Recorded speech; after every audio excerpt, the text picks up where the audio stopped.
რა არის იოგა და როგორ გვეხმარება საკუთარი სხეულის უკეთ გაცნობაში? იოგას როცა ვიწყებთ, ჩვენ სხეულთან ვიწყებთ ურთიერთობას, მის გაცნობას.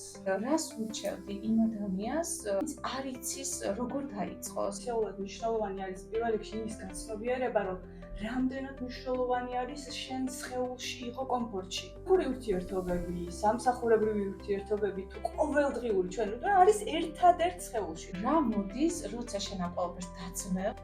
და ეს ცვლილებები იწყება პირველივე ნაბიჯიდან, როგორც იწყებ იოგასთან ურთიერთობას. იცი დაიწყო. სასწორზე რას ვაყენებთ? ანუ პრიორიტეტიზაცია უნდა ისწავლოს ჩემი აზრით ადამიანმა. არის ძალიან დიდი ინვესტიცია, რომელიც უკეთესად შემაძლებლებს დანარჩენი ყველაფრის გაკეთებას. მოგესალმებით, მეგობრებო, მე ვარ თეა ჩიქია, მხატვარი. ეს არის ჩემი YouTube არხი, სადაც დღეს მექნება განსხვავებული ფორმატი. მე ყოლობა სტუმარი, სადაც განვიხილავთ რა არის იოგა, როგორ მოვუსმინოთ საკუთარ სხეულს, როგორ ვიყოთ მასთან ჰარმონიაში და რა დაგვჭირდება ამისთვის და როგორ გავაკეთოთ ეს ყველაფერი. დღეს ჩემი სტუმარია ქეთი ყაველაშვილი, რომელიც არის იოგის ინსტრუქტორი და ჩემი მეგობარი. მოგესალმები ქეთი. სალამი თეა, მადლობა რომ აქ ვარ შენთან ერთად და მივესალმები ასევე ჩვენს მსმენელებს. ქეთი, პირველი კითხვა იქნება ესეთი: რა არის იოგა და როგორ გვეხმარება საკუთარი სხეულის უკეთ გაცნობაში? იოგა არის პირდაპირ შემიძლია ვთქვა, ეს არის თავად ცხოვრება, რაც მოიცავს იმას, რომ ჩვენ ვიწყებთ პირველ რიგში ჩვენ სხეულთან ურთიერთობას. ან თვითონ სიტყვა იოგაც სანსკრიტულიდან რომ ითარგმნება, ნიშნავს კავშირს, გაერთიანებას. და სწორედ აი ეს კავშირი, ეს ურთიერთობა არის მთლიანად იოგას სისტემა, ასე რომ ვთქვათ. ჩვენ სხეულთან და შინაგან სამყაროსთან თანამედროვე ცხოვრებაში ვართ ძალიან დაშორებულები. ჩვენ არ გულისხმობთ იმას ყოველდღიურ კვებას, ყოველდღიურ მისვლა-მოსვლას, არა. სხეული არის გაცილებით მეტი, ასევე შინაგანი სამყარო და აი აქედან თანამედროვე ადამიანი არის ძალიან შორს. პირველ რიგში იოგას როცა ვიწყებთ, ჩვენ სხეულთან ვიწყებთ ურთიერთობას, მის გაცნობას. კონკრეტულად რა შემიძლია და რა არ შემიძლია. ძალიან მარტივი ნაბიჯებით, მაგალითად, შენ შემთხვევაში როგორც იყო, რომ თურმე არ შემიძლია ხელის აწევა, თურმე არ შემიძლია ფეხის სათანადოდ მოხრა. და ეს არის ის პატარა ნაბიჯები, რასაც გადავყავართ უკვე სიღრმისეულის სხეულის გაცნობაში. და სიღრმისეულად როცა შევდივართ ჩვენ სხეულთან უკვე ურთიერთობაში, შემდეგ უახლოვდებით ასევე ჩვენს შინაგან სამყაროს. ხვდებით, საიდან მოდის ემოცია, საიდან მოდის გრძნობა და როგორ ახდენს ის ჩვენზე ზეგავლენას.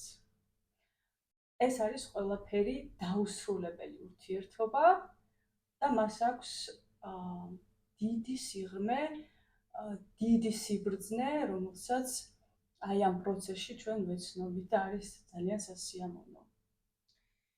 ქეთი, ძალიან საინტერესოა და მე ვფიქრობ, რომ ეს არ ეხება მხოლოდ ერთი პროფესიის ადამიანს, ეს არის ზოგადად, თუნდაც მხატვარი, ექიმი, ნებისმიერი პროფესიის ადამიანს განსაკუთრებით, ვინც ყოველდღიურად ზის და ეს არის ჩემი პირადი გამოცდილება, რომ მე მაგალითად დღეები შეიძლება ვიჯდე ისე, რომ გავუმსრევლად და დატვირთულია მარჯვენა ხელი განსაკუთრებით, როდესაც მე ვხატავ, ხო? მე მივხვდი, რომ ეს იყო ჩემთვის მნიშვნელოვანი წერტილი, როდესაც გავიაზრე, რომ მე უკვე რაღაც პატარ-პატარა პრობლემები გექმნება, ასე ვთქვათ, რომ თუნდაც ის, რომ უფრო მეტ დატვირთვას აკეთებ ხელზე და შეიძლება ტკივილი გამოიწვიოს ხელის და ხვდები, რომ ეს შენ პროფესიაზე ძალიან აისახება, ანუ სამომავლო ხედვით, ასე ვთქვათ და აი მაგალითად რას ურჩევდი იმ ადამიანს, ვინც არ იცის როგორ დაიწყოს, აი ეს წინააღმდეგობები მაგალითად ადამიანს სურვილი ვერ ხვდება, აი რა გააკეთოს, ფიზიკური აქტივობა და მიიღოს გადაწყვეტილება, აი როგორ მიიღოს ის გადაწყვეტილება, რა ნაბიჯი გადადგას ამისთვის. კი, ძალიან კარგად მისმის, ძალიან საინტერესოა ზუსტად ეგ, რომ ადამიანს სწორედ ეგ უჭირს, რომ ანუ როგორც დავიწყე, რომ ადამიანი იმდენად არის თავის სხეულთან დაშორებული, ზუსტად ამ დაშორების აღმოფხვრა უჭირს და იმიტომ უჭირს ამ ნაბიჯის გადადგმა, იმიტომ რომ თითქოს მიჩვეული არის ამ სხეულის ამ მდგომარეობას. თითქოს შენთვის მისაღები იყო, რომ მე მხარი მტკივა, მე ხერხემალი მტკივა, მე მისაღები, ანუ რაღაცნაირად ადამიანი ეგუება თავიდან ბოლომდე იმოცემულობას, რაშიც არის.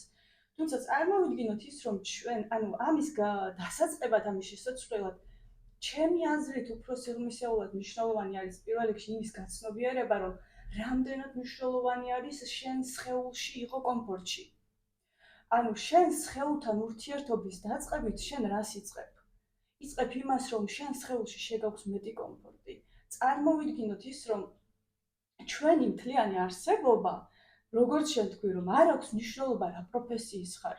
შენ თეა ხარ თუ ქეთი ვარ, ჩვენ გაგვაჩნია ერთი სხეული, ერთი ჭურჭელი. რაშიც არის ის ყველაფერი, რასაც ჩვენ შევეხებით ჩვენს ცხოვრებაში. ოჯახური ურთიერთობები, სამსახურებრივი ურთიერთობები თუ ყოველდღიური ჩვენ არის ერთადერთ სხეულში და წარმოვიდგინოთ, რომ ეს ერთადერთი ჩვენი ჭურჭელი, რაც გაგვაჩნია, არ არის კომფორტში. კომფორტში კი არა, მას ყურადღებასაც კი არ აქცევ. და როცა ამ ყურადღების შიგნით შემოტრიალებას ვიწყებთ, მე სხეული ზუსტად გეუბნება, რომ იცი რა, მე ეს მჭირდება. მე ახლა უფრო მეტი გახსნა მჭირდება, მაგალითად ხერხემალში, რომ უკეთესად დაგსვა თეა და უკეთესად დახატო. ეს არის მარტო ფიზიკური მდგომარეობაც არა, ასევე არის ის, რომ ჩვენ გაგვაჩნია ენერგია. შინაგანი ენერგია, რომელიც ამ ყოველდღიურ ცხოვრებაში ჩვენ ვაცოცხლებს, გვამოძრავებს. შენ როგორც ხატვარს, როგორც ამ არაჩვეულებრივი ნახატების შემქმნელს, შენ გჭირდება შენი შინაგანი ენერგია, რომ ეს პოტენციალი, ეს შინაგანი შენი ფანტაზია, мотиваცია, ყველაფერი როგორღაც შეძლო და გადმოიტანო და შექმნა ესე, ხო? მარტო ფიზიკური სხვა არის. შესაბამისად, მე თქვენ მარტივ კითხვას, ლოგიკურ კითხვას დავუსვამ, რომ ეს ჭურჭელი, რომელიც დაბინძურებული არის სხვადასხვა ფიზიკური არაფუნქციური მდგომარეობები და ასე შემდეგ ეხლა, ხო? როგორ შეიძლება მას შექმნას ენერგია? როგორ შეიძლება მას შექმნას ის ჯანსაღი, თუ არ მიყვარს ეს სიტყვა ჯანსაღი, მაგრამ ნუ ოკეი, აი რაღაცნაირად როგორ შექმნას ის სასიცოცხლო ენერგია, რომელსაც მე შეუძლია თუნდაც იმუშაოს ბანკში, არ აქვს მნიშვნელობა, ეხლა მარტო ხატვაზე არ იყოს ექიმი, იყოს მხატვარი, იყოს ნებისმიერი პროფესია, იყოს დედა, იყოს მამა, არ აქვს მნიშვნელობა, ვიმოძრავ, შევქმნა, მოვამზადო საჭმელი, ამას ყველაფერს ჭირდება ის შინაგანად დიდი თავისუფლება და შენ სხეულთან ურთიერთობაში ჰარმონიაში ყოფნა. ეს ყოველდღიური ჩვენი ცხოვრების გარბორვალა ისე გვატრიალებს, აი ამ იმას, რომ შემდეგ აი ეს გააზრების ჯაჭვი ბოლომდე გაწყვეტილია. რომელიც ჩემს სხეულთან უნდა შევიდე რაღაცნაირად კომუნიკაციაში და რაღაცნაირად კომფორტში მოვიყვანო. აქ არ ვსაუბრობ, რომ მაინდა-მაინც ახლა სუპერ იოგი უნდა გახდეს ვიღაც და რაღაცა სასწავლო. არა, უბრალოდ სხეულს ცოტა მოусმინო, ცოტა ყურადღება მივაქციო, ყურადღება არ გულისხმობ დილას აღამოს უბრალოდ პირის დაბანით და საჭმლის მიღებით, ეს არ არის, ეს არის ის, რომ უბრალოდ იარსებოს. არსებობიდან უნდა გადავიდეთ იმაში, რომ ჩვენ ცოცხალი არსებები ვართ, ენერგია გაგვაჩნია, რომლის დაუსრულებლად გაზრდა შეგვიძლია და სიღრმისეულად შესწავლა ამ ყველაფრის. აი ეს არის ზუსტად იოგას ნამდვილი არსი და არა კონკრეტული ასანა, რომელიც რაღაცნაირად სასწავლად გამოიყურება. ნო. ეს ესე არის. ქეთი, ჩემ პირად გამოცნობას ვიტყვი იოგასთან დაკავშირებით, ეს იყო აღმოჩენა რეალურად, აღმოაჩენ საკუთარ სხეულს უფრო მეტად, თქვა შეიგრძნობ თითებს, კანს და ასე შემდეგ. მე ძალიან დამეხმარა, როგორც მხატვარს ჩემ პროფესიაში, გონების დაალაგებაში, აი ელემენტარულს ვიტყვი, თუნდაც მე რო გამოდივარ იოგის დარბაზიდან, ხო, მე ჩემ თავს გრძნობ ძალიან მხნედ, ენერგიულად. მე ეს ყველაფერი გადადის იმაში, რომ მე სურვილი მიჩნდება, რომ ჩემს ხელს უფრო მეტად მოვუარო და უფრო მეტად გავაჯანსაღო. უკვე კვებაზე გადადის ეს ყველაფერი. უკვე მეტად რო შეიგრძნობ, მე ვიცი, რომ თქვათ ეს და ეს საკვები ზედმეტია. თვითონ სხეულით ესაუბრება, როგორც შენ თქვი და აი მინდა ქეთი ამაზე ვისაუბროთ. უკვე რა მოდის, როცა შენ ამ ყველაფერს დაძმევ, აი ის გადაწყვეტილებას რომ მიიღებ, პირველ ნაბიჯს რომ გადადგავ და შედიხარ იოგის დარბაზში. იოგას დარბაზში ბოდიში. კი ბატონო, ძალიან საინტერესოა ზუსტად შენ რაც მოყევი, აი ეს არის იმისი, ასე ვთქვათ, სიმბოლიზაცია, იმისი მაგალითი, რომ რა ხდება, როცა იწყებ, ანუ როგორც თქვი, ახლა აღარ დავუბრუნდები იმას, უბრალოდ ურთიერთობა დავარქვათ ამ ყველაფერს, ხო? იქ აღარ აქვს მნიშვნელობა, რა დროზით, ვინ როგორ და ასე შემდეგ.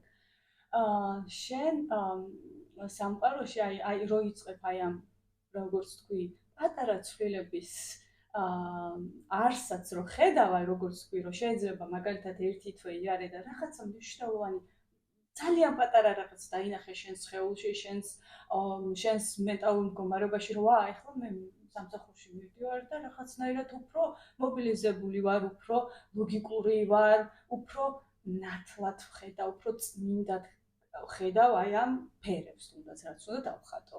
ანუ ეს ყველაფერი, ანუ თითქოს ესე რომ ვთქვათ, ფერებს იცვლის ჩვენს ირგვლივ სამყარო.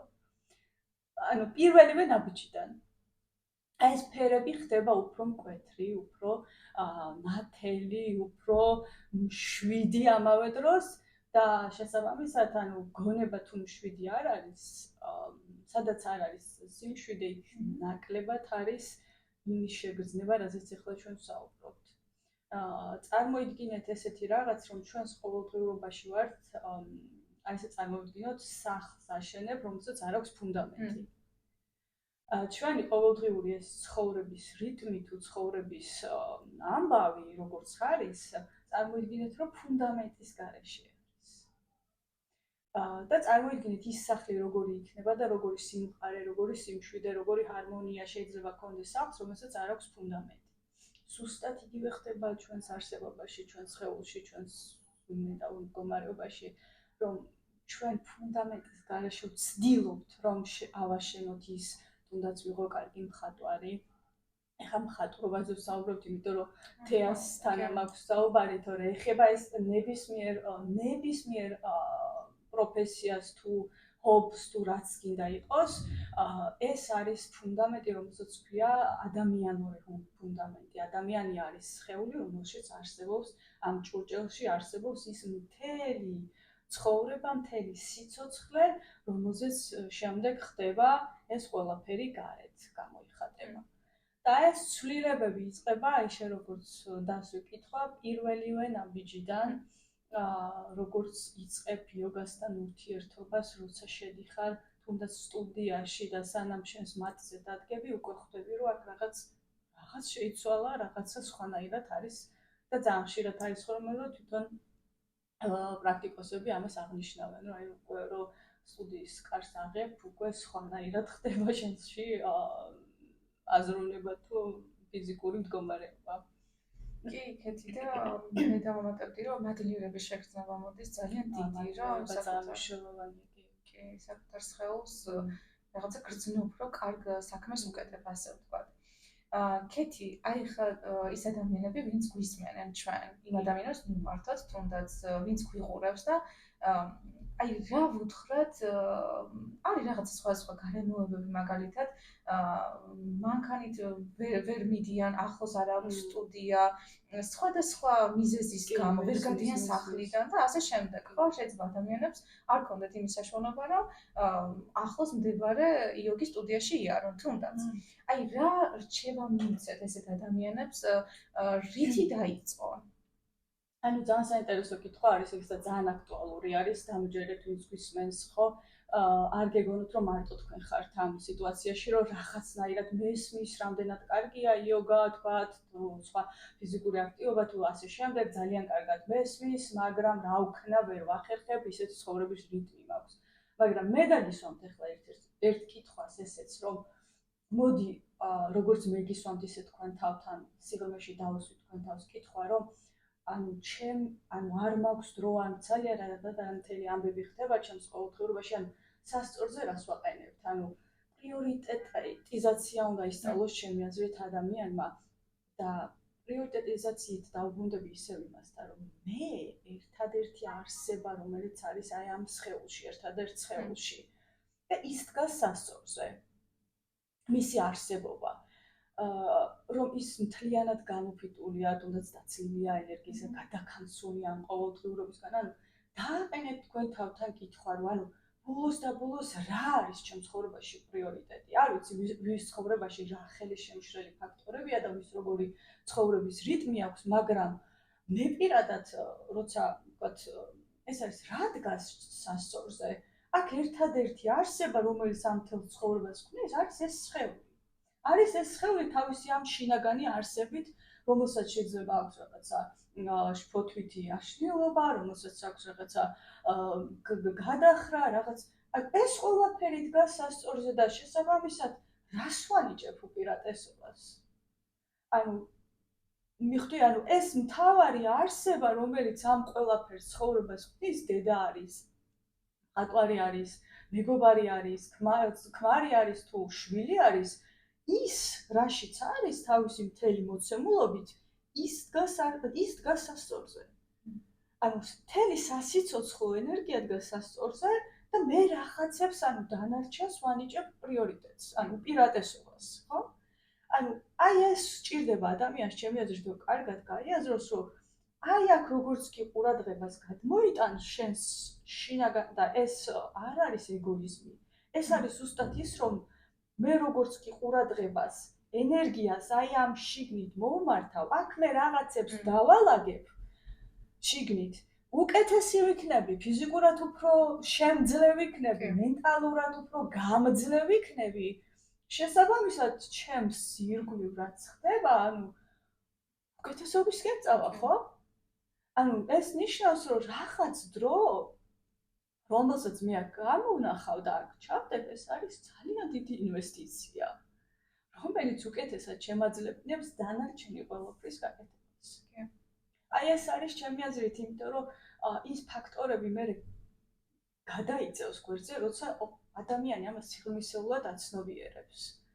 და არ აქვს მნიშვნელობა ეხლა შენ კონკრეტულად სად დაიწყებ, რას დაიწყებ. უბრალოდ აი ეს გაცნობიერება რომ მოხდება თანმიჯერად აბსოლუტურად ყველანაირად შეგაძლებინებთ იმ ნაბიჯის გადადგმას, რაც მიგეყვანს შემდეგ იქამდე, რომ ეს შინაგანი ტრანსფორმაცია გარდაქმნა დაიწყოს ადამიანმა. კი, კეთილი თანხმები, რომ მნიშვნელოვანია, რომ ნაბიჯი გადავდგა ტრანსფორმაციისკენ, შეიძლება ამას კონდეს იოგის ფორმა, შეიძლება ვიღაც უბრალოდ ვარჯიშის სურვილი კონდეს, რადგან ჩვენ ვსაუბრობთ იოგაზე, ამ შემთხვევაში აქ არის ადამიანის სურვილზე, რომ საკუთარ სხეულთან უფრო მეტად ჯანსაღად იყოს და ჩემ გამოცნობაში მაგალითად იოგა ეს არის ერთ-ერთი საუკეთესო საშუალება, ასე ვთქვათ. კეთი, მაშინ დავემშვიდობოთ ჩვენს მაყურებელს და ვისაც რაიმე კითხვა თუ გაქვთ ამ თემასთან დაკავშირებით, შეგიძლიათ მოგწოდოთ კომენტარებში, სიამოვნებით გიპასუხებთ, თუ რამე დაგაინტერესებთ. დიდი მადლობა, ვინც გვისმენთ და შევხვდებით შემდეგ პოდკასტზე. დიდი მადლობა, კეთი. გაიხარეთ.